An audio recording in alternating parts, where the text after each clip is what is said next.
Hello, good morning. পুরীতে আজ আমাদের তৃতীয় দিনের সকালবেলা ফ্রেশ হয়ে এক কাপ চা আর আমার ফেভারিট বিস্কিট নিয়ে বসেছিলাম। টানা 2 দিন ধরে জার্নি করার পর ট্রেনে তো একদম ঘুম হয়ইনি।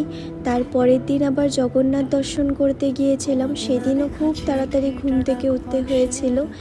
আর এত জার্নিতে জানেন আমার শরীরটা এতটাই খারাপ করেছিল যে আমার বৌদি ভাইরা সবাই ওদিকে ভুবনেশ্বর আরও অন্যান্য দিকে আজ ঘুরতে গিয়েছে, কিন্তু আমি আর যেতে পারিনি। ওই আমার সাথে সাথে আমার বাবাও যেতে পারেনি, কারণ আমি একা একা থাকবো বলে।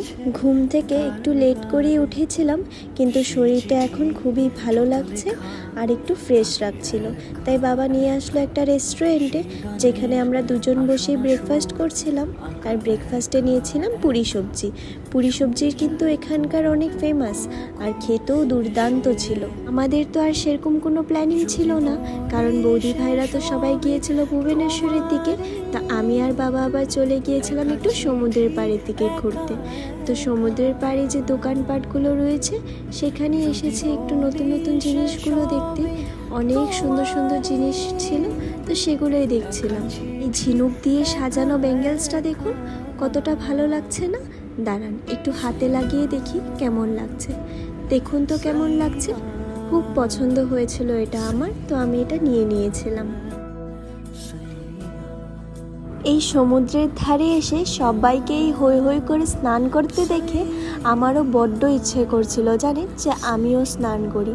কাল তো আবার আমি স্নান করিনি, শুধু সমুদ্রের ধারে দাঁড়িয়ে একটু ফটোশ্যুট করেছিলাম। বৌদি ভাইরাই সবাই স্নান করেছিল, তবে বাবাকে বললাম চলো আমরা হোটেল থেকে ড্রেস চেঞ্জ করে এখানে এসে স্নান করব। আর বাবাও এক কথায় রাজি হয়ে গেল, বলল ঠিক আছে চলো তাহলে হোটেল থেকে আমরা ড্রেস চেঞ্জ করে এখানে আসি। আর এই তো হোটেল এসেই আমি আর বাবা তৈরি সমুদ্রের ধারে স্নান করতে যাওয়ার জন্য। মোবাইলটা আর নিয়ে যাব না, মোবাইলটা হোটেলেই রেখে যাব।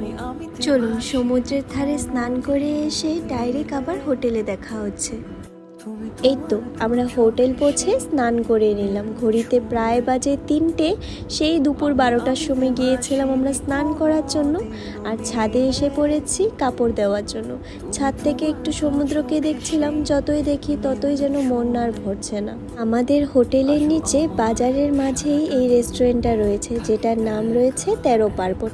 আজ যখন আমরা রেস্টুরেন্টে ব্রেকফাস্ট করতে গিয়েছিলাম, সেখানে আমার চোখে পড়লো এই 13 পার্বণ রেস্টুরেন্টটি। তো আমরা ডিসাইড করলাম দুপুরের লাঞ্চে এখানেই যাব। চলুন যাওয়া যাক, বাবার বড্ড খিদে পেয়েছে, প্রায় 3:30 বাজতে গেল। আগের দিন যে রেস্টুরেন্টটিতে আমরা লাঞ্চ করেছিলাম সেখানে খাওয়ার দাওয়ার তো খুব একটা ভালো লাগেনি, তবে আজ এই রেস্টুরেন্টটা দেখার সাথে সাথেই মনে হলো এটা একটা বাঙালি রেস্টুরেন্ট। বাইরে থেকে দেখে তো ভালোই লেগেছিল, তবে চলুন ভিতরে গিয়ে একবার দেখাই যাক। এই তো এখানে অনেকগুলো বেঙ্গলিস আইটেম রয়েছে, চলুন ভিতরে গিয়ে দেখা যাক কি কি আছে আরও। ওদের অ্যাম্বিয়েন্স নিয়ে তো কোনো কথাই হবে না, চারিপাশটা এতই সুন্দর লাগছে, চারিপাশে যেন একটা বাঙালি ছোঁয়া আছে। ওদের খাওয়া দাওয়া তো অসাধারণ ছিল, একটার থেকে একটা আইটেমস অনেক ভালো ছিল। ওদের স্টাফদের ব্যবহার সার্ভিস ভীষণ ভালো ছিল। খাওয়া দাওয়ার মধ্যে যদি শুধু ডাল আর ঝুরি ভাজার কথা বলি, সেটা তো অসম্ভব ভালো ছিল। তোমরা যদি পুরীতে এসে কেউ স্বর্গদুয়ারের সামনে হোটেল নাও, তাহলে এই 13 পার্বণ রেস্টুরেন্টটিতে ভিজিট করতে পারো। ওদের সার্ভিস এবং খাওয়া দাওয়া ভীষণ ভালো। চলুন বিকেল প্রায় 6টা, আমি আর বাবা একটু বেরিয়েছি সমুদ্রের ধারে যাব বলে। বৌদি ভাইরা তো এখনও আসেনি, ওদের আস্তে আস্তে বোধহয় একটু লেট হবে। তো তত টাইমে আমি আর বাবা একটু মার্কেট ঘুরে নেব আর একটু সমুদ্রের পাড়ে গিয়েও বসবো।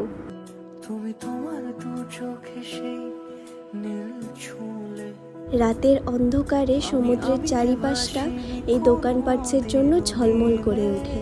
চলুন ওই দিকটা যাই, ওই দিকে গিয়ে চার স্টলে যাব একটু চা খাওয়ার জন্য। সমুদ্রের ধারে বসে এই চা খাওয়ার ব্যাপারটা যেন আরও বেশি ভালো লাগে। তার উপর যদি আমার মতন কেউ চা প্রেমিক হয়ে থাকুন, তাহলে তো ব্যাপারটা বেশ জমিয়ে যায়। এক তো আপনার চোখের সামনে এই বিশাল সমুদ্র, চারিপাশে এত মিষ্টি মিষ্টি হাওয়া, আর আপনার হাতে এক কাপ গরম চা। যদি বলি হঠাৎ করে ঘুরে দেখি এই পাপড়ি চাটের দোকান। তো এখান থেকে আমি পাপড়ি চাট কিনে খাচ্ছিলাম। আমি একাই খাচ্ছিলাম, বাবা আবার গিয়েছিল হোটেলের দিকে। ওইদিকে বৌদি ভাইরা ফোন করেছিল যে ওরা চলে এসেছে, তো ওদেরকেই চাবি দেওয়ার জন্য গিয়েছিল। আমি কিছুক্ষণ একাই বসেছিলাম, বেশি তো দূরও নই, হোটেলের সামনেই রয়েছে এই সমুদ্রের পাড়। তা আমি এখানে একা একা বসে এই পাপড়ি চাটটা এনজয় করছিলাম। ঠিক কিছুক্ষণ পরেই আমার বৌদি ভাইরাও চলে এসেছিল এই সমুদ্রের ধারে। তো আমরা সবাই মিলে আবার এই দোকানপাটগুলো ঘুরে ঘুরে দেখছিলাম। পথে হঠাৎ করে চোখে পড়লো এই সমুদ্রের ধারে বালি দিয়ে বানানো এই ঠাকুরের মূর্তিটি অসম্ভব সুন্দর লাগছিল। সবাই মিলে বসেছিলাম এক এক প্লেট ধোসা নিয়ে, যেটা খেতে আমার একদমই ভালো লাগেনি। এখানে আমরা নিয়ে নিয়েছিলাম পুরী স্পেশাল সরভাপা। তো আগে আমরা খেয়ে দেখছিলাম খেতে কেমন, অসম্ভব ভালো ছিল জানেন।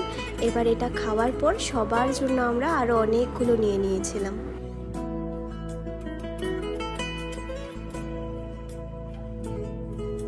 এই সমুদ্রের ধারে সকাল থেকে বিকেল যতটা সময় কাটাই না কেন ততটাই কম মনে হয়। ইচ্ছে করে মন ভরে একটু সমুদ্রের দিকে তাকিয়ে থাকি। এই সমুদ্রের ধারে একটা আলাদাই শান্তি লাগা আছে জানেন। চলুন, রাত অনেক হয়ে গেছে, এবার আমরা হোটেলের দিকে যাই। আর পথে এই দোকানপাটগুলো দেখতে দেখতে যাচ্ছিলাম, অসম্ভব সুন্দর সুন্দর জিনিস ছিল জানেন। চলুন এবার যাওয়া যাক, রাত প্রায় 10টা হয়ে গেছে। আচ্ছা, যাওয়ার পথে ক্যামেরা দাদার থেকে এই ফটোটা নিয়েছিলাম। সেই সকালবেলা যে সমুদ্রেতে বাবা আর আমি স্নান করতে এসেছিলাম, তখন তো ফোন নিয়ে আসা হয়নি, তখন আমরা 2 কপি ফটো তুলেছিলাম। দেখুন তো কেমন হয়েছে, সুন্দর না? চলুন, আশা করছি আজকের এই ছোট্ট ভিডিওটি আপনাদের সকলেরই ভালো লেগেছে। আজ তাহলে আসি, টাটা।